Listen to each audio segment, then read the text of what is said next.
ಶೀಘ್ರವೇ ಸಂಪುಟ ವಿಸ್ತರಣೆ ಸಾಧ್ಯತೆ. ಗೃಹ ಸಾರಿಗೆ ಸೇರಿ ಹಲವು ಖಾತೆಗಳ ಬದಲಾವಣೆ.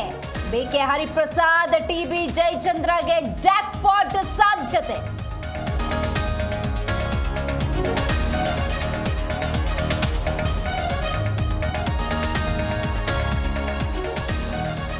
ಬೆಂಗಳೂರು ಕಾಲ್ತುಳಿತ ದುರಂತ ಪ್ರಕರಣ. ಸಿಎಂಗೆ 3 ಪುಟಗಳ ಪತ್ರ ಬರೆದ ವಿಜಯೇಂದ್ರ. ಸರ್ಕಾರದ ವೈಫಲ್ಯ, ಪೊಲೀಸರ ಅಮಾನತು ಖಂಡಿಸಿ ಪತ್ರ.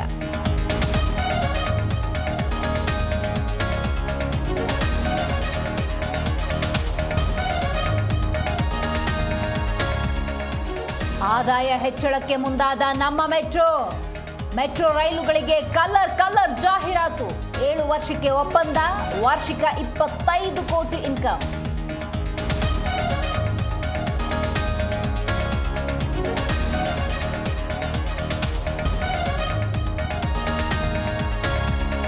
ಕೆನಾಲ್ ವಿರೋಧಿಸಿ ಪ್ರತಿಭಟಿಸಿದ್ದವರ ಮೇಲೆ ಎಫ್ಐಆರ್ ವಿಚಾರ.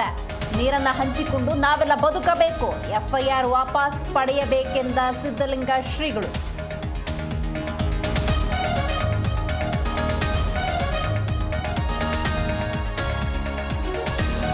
ರಾಜ್ಯದಲ್ಲಿ ಮುಂದುವರೆದ ಮುಂಗಾರು ಮಳೆ. ಇಂದು ರಾಜ್ಯಾದ್ಯಂತ ಯೆಲ್ಲೋ ಅಲರ್ಟ್ ಘೋಷಣೆ. ಹವಾಮಾನ ಇಲಾಖೆಯಿಂದ ಭಾರೀ ಮಳೆಯ ಮುನ್ಸೂಚನೆ.